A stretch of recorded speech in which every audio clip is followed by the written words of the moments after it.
It's a very good afternoon to you, and thanks for staying with us on Midday Live. My name is Nanekia Mensah Brampa. Let's go for the headlines for the afternoon.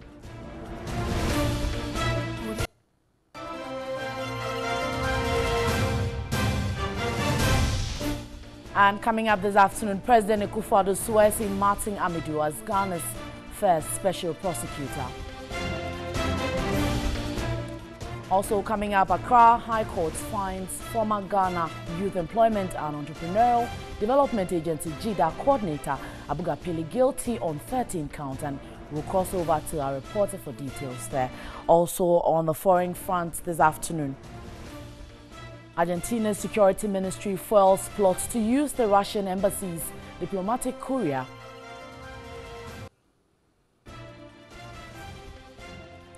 to smuggle some 400 kilograms of cocaine to Europe.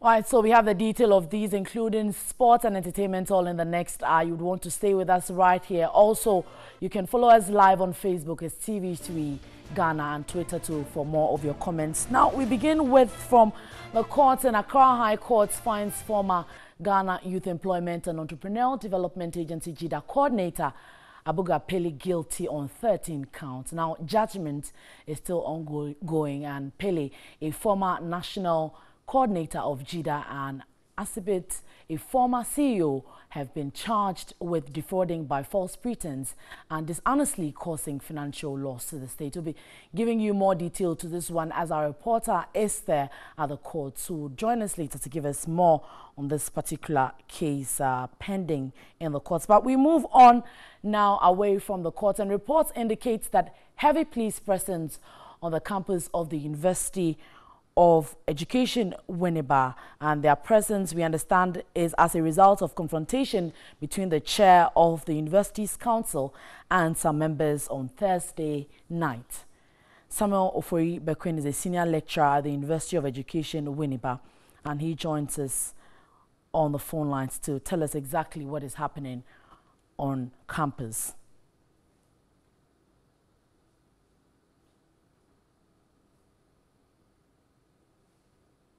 Right, so we've been joined on the phone lines this afternoon by Samuel Ofori-Bequin, who is a senior lecturer of the University of Education Winneba and also a former national UTAC president. Good afternoon to you, and we're grateful for your time, sir. Good afternoon. Now, describe to us what really is the situation like on campus. Well, it's just this morning that some members of the academic board were going for a usual academic board meeting. They got to the place only to realize heavy police presence in full route gear. And then every member was also searched before he or she could enter the meeting chamber.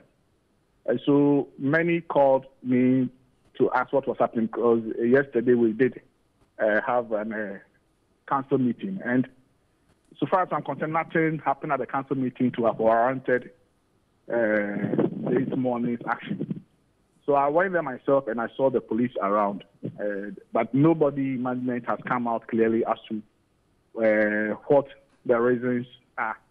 However, yesterday after the council meeting, it goes very late, and I'm alone with my kids, and I've left them in the house for that long. So when we closed, I was the first to leave the meeting place and rush to see to my kids before they sleep. But around midnight, I was there when I heard a knock on my door. And when I inquired who it was, then they said it's the police and I should come out. I was trying to find out what was the reason for their needing me, and they couldn't specify any reason. They only said that I should come out before they give me a reason. And I declined because I thought it wasn't proper. But I have seen a story, I don't know whether they want to publish it, that indicates that yesterday at the meeting, I threatened some people with machete and all those things, and that's the reason why the police want me. That is yourself. You're referring to yourself. Yeah, exactly. Okay, we're also picking information that the police has been asked to pick you up, and so where are you currently? Where are you at the moment? Well, for security reasons, I cannot. You can't disclose.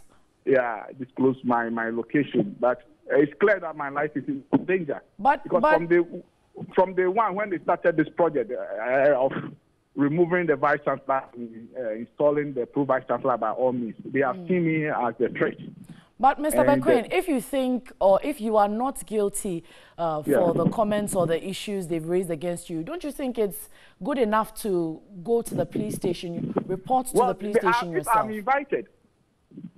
You've been invited, I'll go. But and I don't know. They can send anybody I saw in the name of a police, and I don't know where they will send me. But if I'm invited, I'll go to a appropriate station. That's why I'm asking. Don't you think it's good enough to at least go to the police station? The police is not there for just prosecution, but for protection. Exactly, and I've done so. I've called some security personnel to inform them of the threat of my life. So what do you intend to do now that you are in hiding? From them. What do you intend to do now? Well, as I said, my life clearly is in danger now. I don't know what they intend doing to me. And also, the story I picked that they are trying to use that as a propaganda, because next Monday we are going to election for renewal of my term on council. Okay. And they are using it as a campaign thing because they don't want me there as a campaign propaganda against me. All right. I know that won't wash, but the fact that they are using the police to intimidate me, and then that is where my problem is, because nobody is actually telling me what actually my crime is and who is the complainant. Okay, Samuel, we'll end it right here. We are grateful for your time. Samuel Ofori Bequin is a senior lecturer at the University of Education, Winneba School, where we understand that reports indicate heavy police presence on the campus of the school, and their presence, we understand, is as a result of confrontation between the chair of the university's council and some members on Thursday night. Let's still stay on issues of education, because pupils of the Safo DA Primary in the Asante Achim South District can now access computers to put to practice years of theoretical lessons during their information communication technology classes. This is a report by Ibrahim Abubakar. For years, pupils in the Safo Primary have been taught only the theoretical aspect of ICT. This is due to the non-availability of a single computer in the school.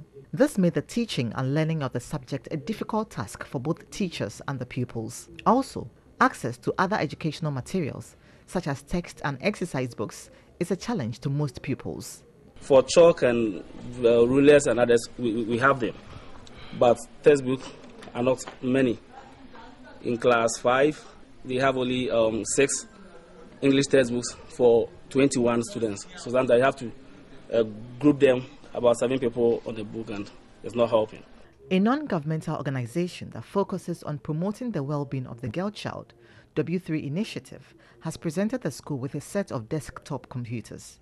The organization also distributed assorted educational materials, such as exercise books and school bags, to the pupils. The female pupils also received sanitary pads in addition to the educational materials. Assistant head teacher of the school, A.C. Bernard Kwe, was optimistic the items will enhance teaching and learning. Founder of W3 Initiative, Winifred Chase Selby, emphasized the need for pupils in remote areas to also have access to quality education. And Onua FM and 3FM have installed 27 street lights on the stretch of road in front of the Ghana Institute of Journalism. Now, the installation forms part of efforts to end frequent attacks at the hands of armed thieves who snatch phones and other personal valuables from pedestrians. Frederick Clarence Williams has this report. The Let There Be Light campaign began on November 6, 2017. The campaign by Onua FM and 3FM was to push authorities to fix non-functional street lights on major streets across the country. The two radio stations used their morning shows to discuss non-functional street lights on highways, link and access roads, and how it has contributed to insecurity in those areas. Yes, we know that it's a government responsibility, but we all would play a role, and so this will just not be the end of it. So for you watching us now, it means that we're coming back to you, and you should be willing to assist. For me, that's the most important thing, that our brothers and sisters can walk around without fear. And I just for so my friend, and finally, honestly, many in fact, many say at least you'll see Eddie Ayoyo and the media general, Ampa. We care about the people. A total of 27 street lights were installed on the Abdul Gamel Nasser Road in partnership with Ghana Electrical Association on the stretch from Ghana Institute of Journalism to the police headquarters in Accra. The move, according to some students of the Ghana Institute of Journalism, will end frequent attacks they suffer at the hands of armed robbers and thieves. The very first time I used the road, it was very scary. You know, using a route with no lights makes you feel insecure. So we are grateful for TV3 for bringing us lights. They've been taking people's bags away from them in the night. I nearly fell one day. I stumbled and I nearly fell because of the dark. Some of the guys, we get robbed by armed robbers with our phones. So we have been complaining to the LSRC and we heard the campaign on TV3, on UFM and 3FM. We are excited about it and right now we are happy with what has happened. The stations are seeking to raise at least 1,000 bulbs as part of the campaign to fix lights at various parts of the country to improve street lighting. Right, so once again, reports from the courts is that the Accra High Court has found former Ghana Youth Employment and Entrepreneurial Development Agency GIDA coordinator Abuga Pele guilty on 13 counts. Now, judgment is still ongoing, and Pele, a former national coordinator of GIDA, and Asibit, a former CEO, have been charged with defrauding by false pretense and dishonestly causing financial loss. Now, they are alleged to have connived to defraud the state of 4.1 million Ghana cedis. Pele is alleged to have entered into a contract with a second accused person, Asibit, a representative of Goodwill International Ghana, GIG, to engage in activities which have not inured to the benefit of the state. Asibit is facing 5 counts of dishonestly causing loss to public property, 2 counts of abetment to crime, and 6 counts of defrauding by false pretense. And my colleague is at the court. He'll be joining us with more detail to this particular one.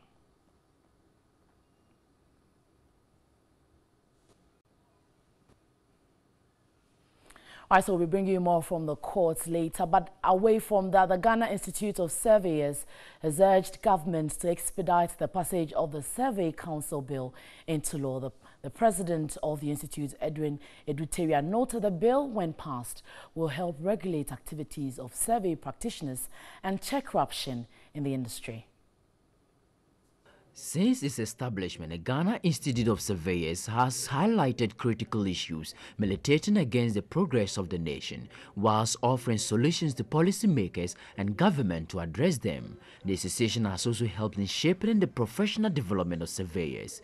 Currently, the Institute of Surveyors is operating under the professional body decree. The president of the Ghana Institute of Surveyors noted the passage of the Survey Council Bill and the Estate Brokerage Bill into law will provide a framework to regulate professional survey practice in the country. We want government to come out of a council that will regulate the practice of our profession. That's why we are advocating for the Survey Council Bill and then the Estate Brokerage Bill. We've gone far. Now the bill is at Cabinet. And government is looking at it from there to Parliament, and then if they pass it, then it means that anybody outside. Right, so as we've been announcing, the president is set to swear into office Martin Amidu as Ghana's first special prosecutor. And we're going over to the Flagstaff House now, where my colleague Nana Kwekwedia joins us with updates and happenings there in the Flagstaff House. Well, we understand the president is getting ready. He has entered the foyer and he is seated. The process is ready to start there. And Parliament on Tuesday, by consensus, approved the appointment of Martin Alamisi Benz Kaiser Amidu as special prosecutor. And the president is ready to swear him in as the special prosecutor. It's ongoing as we're speaking. Information we're gathering from the Flagstaff House says that the process has started. The swearing-in process has started to put Mr. Martin Amidu in the position of the special prosecutor as we speak. Now, the approval came after the Appointments Committee of Parliament moved the motion on the floor of Parliament to recommend to the House to approve the appointment of the nominee. All right, so we're giving you sights and sounds there and activities ongoing at the Flagstaff House. But let's move on to look at more. And some journalists have called on media owners to invest in investigative journalism to help in the fight against corruption in the public and private sector. While admitting the investment is costly, they considered investigative journalism in Ghana has deepened. Now, in case you're wondering why I'm wearing these, well, the man who raised the bar of journalism in the country and showed the rest of the world Africa had what it takes to set the agenda. 4 years after his passing, the Komla Dumor Foundation is seeking to influence journalism the Komla Dumor way. For some senior practitioners in the country, the journalism standards have fallen. If the diction is poor, the pictures are bad, the captions don't relate to the pictures or the content, I'm not interested. No matter who you're working for, do so competently, otherwise you will fail your employer. We have now people attracted to the profession in this country, and all they want is to be a star. If you bother to go into that profession, it must mean that you are prepared, or you must be prepared to go by the rules. And the rules are that people, the rest of society is depending on you. Recently, the Ghana Journalists Association has come under heavy criticism over the award of investigative journalism. For political teachers, the responsibility should not be only on owners of the media houses, but the state, which must facilitate investigative pieces. Whether you are in the media or not, objectivity must be the key word. And how can you be objective? You can only be objective if you have evidence, if you've done some work, if you have investigated the matter. Look at the pros and the cons. I think the media should be responsible, and the media should be familiar with the laws of defamation. The fact that you have a license to publish doesn't mean that you can go about destroying the reputation of people. But an investigative journalism teacher at the University of Missouri in the United States of America, Professor Mark Hovett, insists the country must accept investigative journalism as part of its development agenda. The idea of objectivity is not that you can never have an opinion or have a perspective on anything. The idea is that you go into the story or the investigation with an open mind, and you're willing to look at all of the facts. If the facts all direct your conclusions a certain way, that doesn't make them not objective, as long as the effort to gather them was done fairly and all sides were spoken to and all efforts were made to make sure that the reporting is accurate. These comments marked the 4-year anniversary of the passing of Komla Dumor, championed by his foundation. You're watching Midday Live, and let's move away to some other issues this afternoon. The police in Tema, we understand, have arrested 3 people for their involvement in the diversion of premix fuel. The arrest was made on 3 separate occasions between February 15, 16 and 22. The Minister for Fisheries and Aquaculture Development, Elizabeth Nafole Kwe, who rushed to Tema this afternoon following the latest arrest yesterday, said the government is determined to end the canker.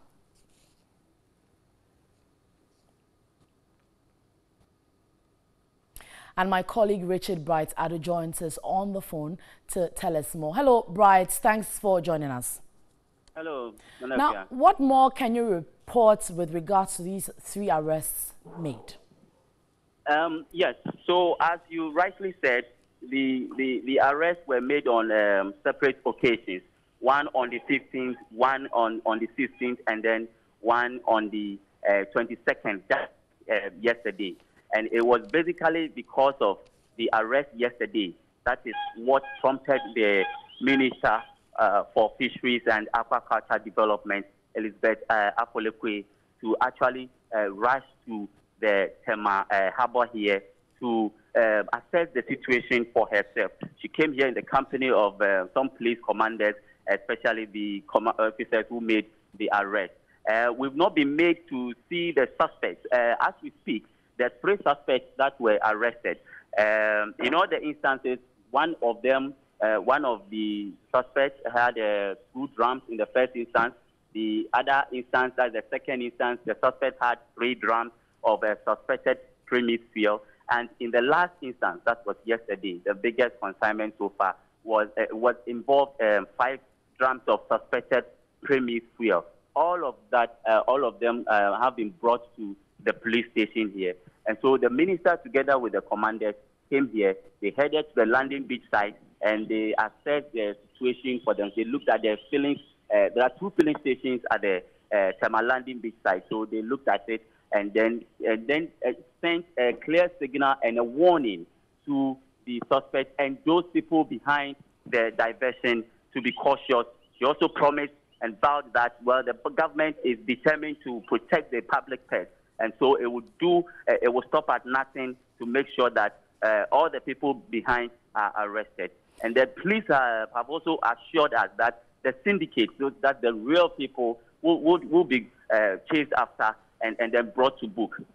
Okay, Richard Brightado, we're grateful for that update there. Richard Brightado, my colleague joining us from the Tema police station, where we understand 3 arrests have been made with people involved in the diversion of Premix fuel. You're watching Midday Live. We'll return with more talking about the special prosecutor swearing in and others to follow. Stay with us, we'll be right back.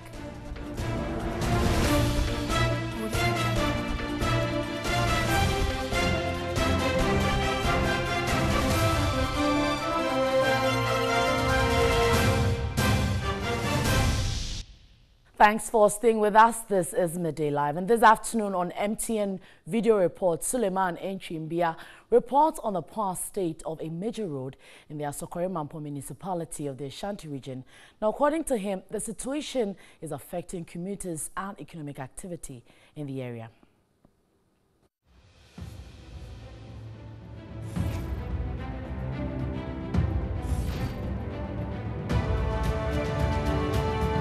This has been a state of a very major road from Pakoso to Echiansi in the Asokore-Mampo Municipal Assembly in the Ashanti region.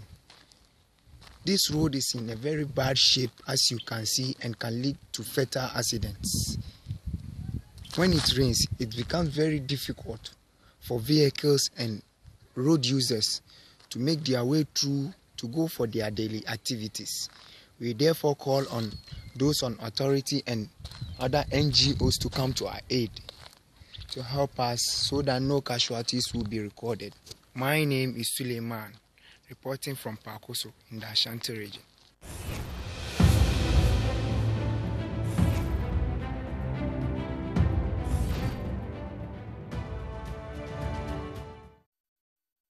Right, so you can also send your MTN video reports via WhatsApp at 055-143-33044, and it would air right here on TV3. Now, talking about the swearing in of special prosecutor, we're crossing over to the Flagstaff House now to see happenings there with my colleague Nana Kwekwedia. Will be the Ghanaian people. Thank you, and may God bless us all in our homeland Ghana and make her great and strong.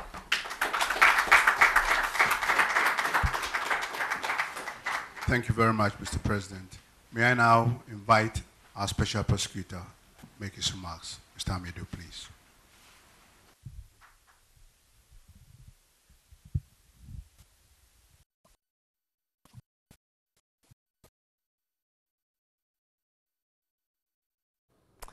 Well, we apologize for that freeze there. When you need technology the most, well, the special prosecutor was just about speaking. I'll be getting you more, but let's do business now.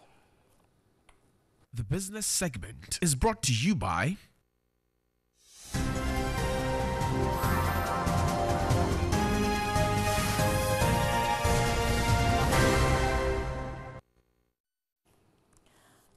And in business this afternoon, hawkers have returned to the streets barely a month after AMA's decongestion exercise, and traders refuse to leave the pavement until all hawkers have been removed from the streets. They insist the exercise is partial. Now, they know it is illegal to hawk on the street, but they claim no alternative arrangements have been made or given to them. They keep very little words on them so that they can run when they see the task force, that is Abaye as they call it, approaching them. And my colleague Nuong Falong is there in the Central Business District, and she joins us on the phone. Nuong, good to have you. Now, where exactly did you visit and what can you report? Hello. Hello, Nuong. Hello, yes. The hawkers So, are all where exactly did you visit and what can you tell us? The hawkers are back on the street. They have, all the people who were taken off last month have returned to the streets. If you walk from the Tema Station to the Tema Station traffic light, down the main street in front of the law school, down to... Well, my colleague Nuong Falong there bringing us that report, but I'm saying that when you need technology the most, well, she's reporting that hawkers have returned to the streets barely a month after AMA's decongestion exercise, and the traders have refused to leave the pavement until hawkers have been removed from the streets. They insist the exercise is partial. We will move to some more, and two groups have challenged ECOWAS heads of states to remove trade barriers and reduce border tariffs before implementing the ECO. The Ghana Union of Traders Association, GUTA, and the Industrial and Commercial Workers Union, ICU, warned that if the policy is rushed through, some countries' economies will be decimated. ECOWAS has over 18 years struggled in efforts at achieving a single currency. The Presidential Task Force meeting in Accra was to build on what has been achieved.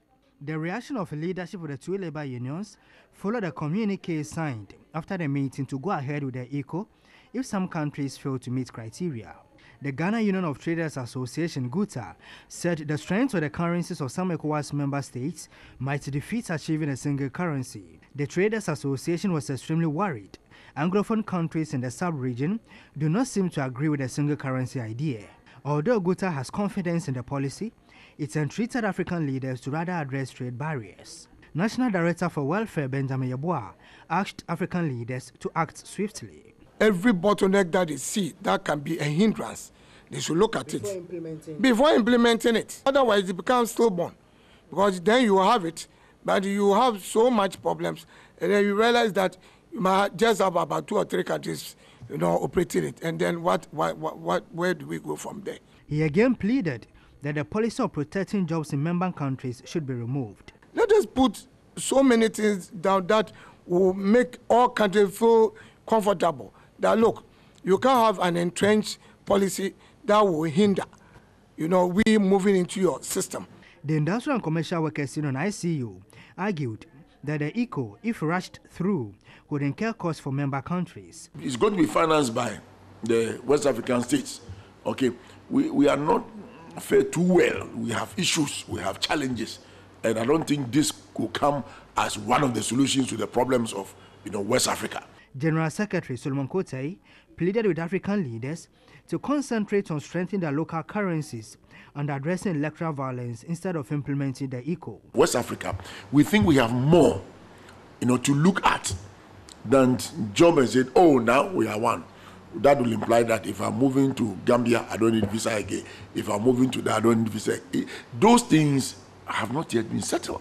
But we see the challenges to be more than the gains that this one currency thing will bring to us. The heads of states have scheduled year 2020 for the implementation of the common currency.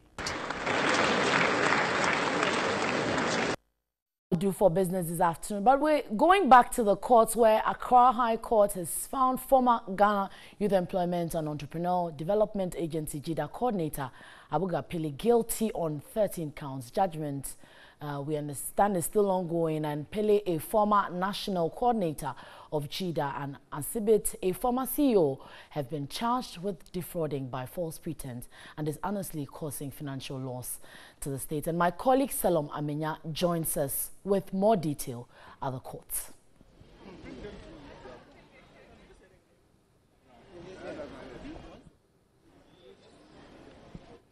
Right, so those are live scenes there from the courts as the report has come that they have been found guilty on 13 counts. And my colleague Saloma Menya will be joining us shortly to give us the full detail if judgment has been passed or not, and what really is happening at the courts as we're speaking. They are alleged to have connived to defraud the state of some 4.1 million Ghana cedis, and Pele is alleged to have entered into a contract with the second accused person, Asibit, who is a representative of Goodwill International Ghana, to engage in activities. Right, let's join Salom now. The former national coordinator of the Ghana Youth Employment and Entrepreneurial Agency, GYEEDA, that is Abuga Pele, 6 years imprisonment in hard labor, as well as businessman Asibit Philip, who has also been sentenced to 12 years imprisonment in hard labor. And they were actually convicted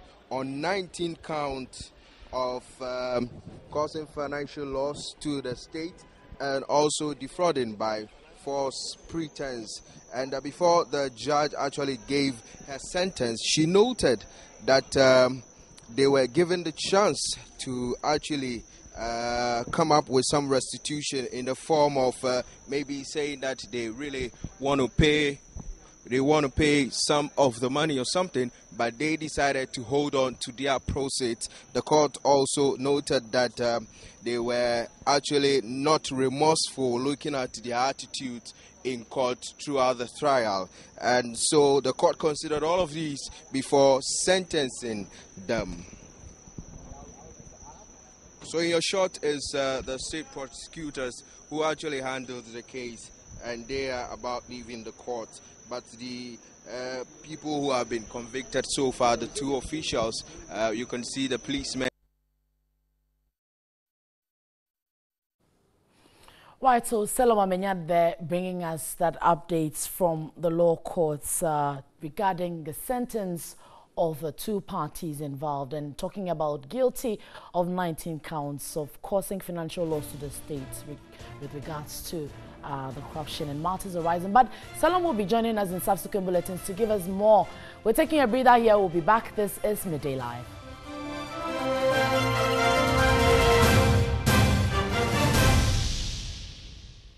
The prosecutor to prove their case beyond reasonable doubt. An accused person can just sit and stare, and that's about it. And therefore, if at the end of the day the prosecution is unable to prove its case, it inures to the benefit of an accused person without opening his or her mouth. In the instant case, it's not as simple as that. It's a case where the prosecution specifically and deliberately, there's a lot of evidence on the record, and indeed the prosecution was specifically accused not only by one witness but about 2 or 3 witnesses of deliberately hiding evidence from the court. And the evidence is quite clear. The issue is, if the prosecutor has a good case, why withhold evidence from the court? It's the duty of the prosecutor to put every evidence, whether favorable or unfavorable to the prosecution, before the court. An accused person doesn't have that burden in law. On the sentencing, the court had some reservations that when you conferred with your client didn't express any desire to that was unfair. The money. That was unfair. That was unfair. I mean, that was unfair in my view. You notice that when it comes to sentencing, it's a different ball game. The judge herself had indicated that, I mean, elsewhere, time is given to people, but only she was not willing to adjourn proceedings. You cannot ask a lawyer to confer with a client in the glare of the court in 5 minutes and expect us to come up with anything reasonable. You know, other jurisdiction we have got. No, it's not by a figure. No, it's not by a figure. It's even deeper than that. The real point of the matter is that if you're not satisfied with the judgment, there's a danger that you will compromise that judgment by making certain concessions to the court. Because if you're not satisfied, you've got a right of appeal. But if you move beyond that and make reparations, as good as admitting the conviction, and that may impair your ability to appeal against it subsequently. So what we did was tactical. So you can confirm to us that you know, in other places, listen carefully. I mean, obviously, I've got instruction. We're going to do that. You know, other places, they've got what they call plea bargaining. Okay, a plea bargaining is essentially a situation in which the prosecution and the defense can agree, negotiate that, okay, if we bring in such amount, you will not get this kind of sentencing and so forth and so on. But in the situation that we found ourselves, even if we decided that we're going to, I'm talking about the accused persons, they will even go to refund the entire amount, the judge will still go ahead and sentence them. So what benefits that to me? If indeed I'm accused of having stolen your money, and I give you that money, you still have the right to sentence me for a term that I do not know. Nobody's going to do that. So how soon can we expect you to file that appeal? You've already said you filed it. Please, I'm acting on my client's instructions, but to the very best of what I know, based on what we have discussed. Any time next week, the appeal will come out. And I can also assure you that it will be coupled with an application for bail pending the determination of the substantive appeal. That much I can tell you. I can assure you that based on the discussions that I have, don't forget I'm only a lawyer. We always act on instructions, and therefore what I'm telling you is what has transpired between me as a lawyer and my client. And I'm telling you on authority that based on the instructions that I've received after the sentencing, we've been empowered or ordered or directed or instructed to file an appeal. And the appeal will be against the conviction. Thank you very much. Right, so that was lawyer for Abuga Pele, Kweku Pencil, who says that they are going to file an appeal for the conviction. They're talking about an Accra High Court sentencing former national coordinator of JIDA, Abuga Pele, to 6 years in prison, as well as officer of now defunct unit of the Youth Employment Agency, Philip Asibit, to 12 years imprisonment with hard labor for causing financial loss to the state. And you'd get a detail of this particular one on our website, is ThreeNews.com. Visit there for the full detail of this report and more in our subsequent bulletins right here on TVT. But let's move on to do some entertainment news now. And tonight we are featuring Afi Antonio, a 35-year-old model who is taking up philanthropic responsibilities to inspire and give hope. The photo model is embarking on a campaign to raise funds to pay for the cost of surgery of 2 kids with a rare medical condition. The Usuarai reports Afi is bent on making the best of their situation. Forget the honey, I be sugar. Them they do what they do bad. I tell you change now they go gaga. Girl, you alone, I know they see baba. Afi Antonio's career as a photo model has been nothing short of promising. Afi Antonio is someone who loves to help people. I'm a photo model. I'm a TV show producer. I started taking photos and posting on Facebook. Then there was High Five. So I'll post my pictures everywhere, and I was getting a lot of comments, and I was like, okay, so this is going somewhere. So that's how it all started. Beyond seeing her own career blossom, the 35-year-old model has a generous heart. Afi finds time in between her tight schedule to do philanthropy work. The beautiful presenter has over the period been able to groom, love and turn several persons living with autism into models.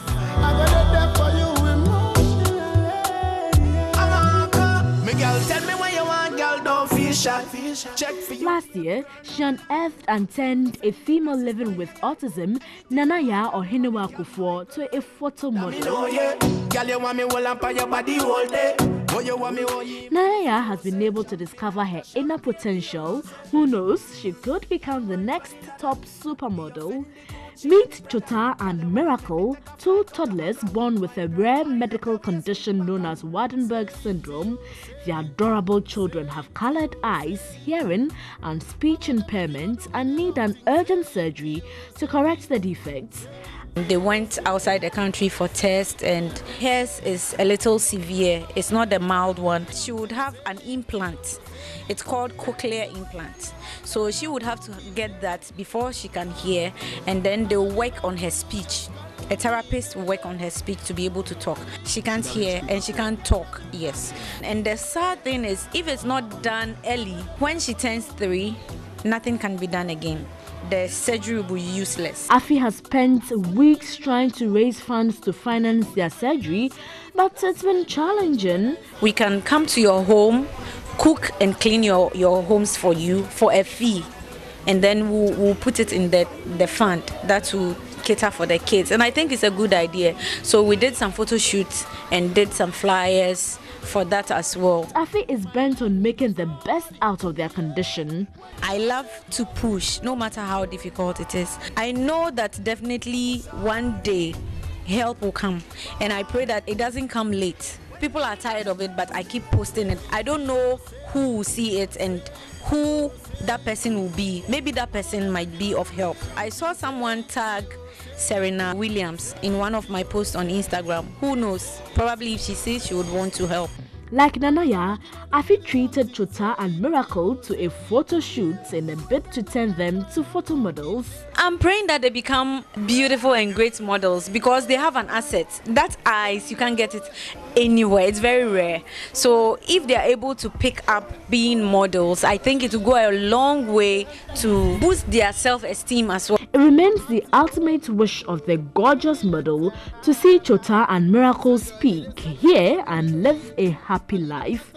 If things goes well and they are able to become models, as I'm hoping them to be, they will get a lot of jobs because of the uniqueness of their eyes. For now, they are very young, so the only thing we can do is if we have people that have shoes for babies, baby clothes, and they want to advertise it, we can use them as models to wear them and take photo shoots. Never in my wildest dreams could I show you who you are, what you mean.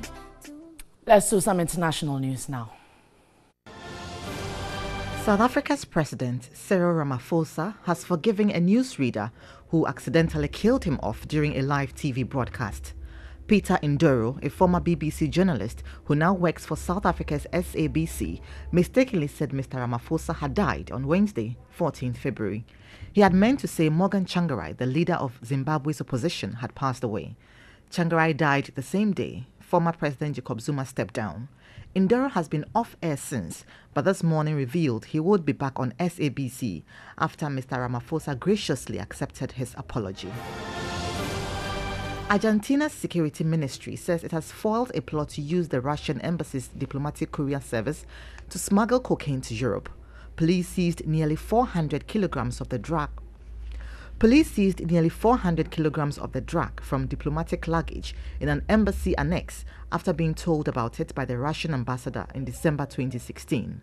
Officials say they then mounted a sting operation, replacing the drugs with flour and adding tracking devices. The operation has led to arrests in Argentina and Russia. Argentine Security Minister Patricia Burrich said the cocaine found in the Buenos Aires embassy was worth 50 million euros and was of very high purity.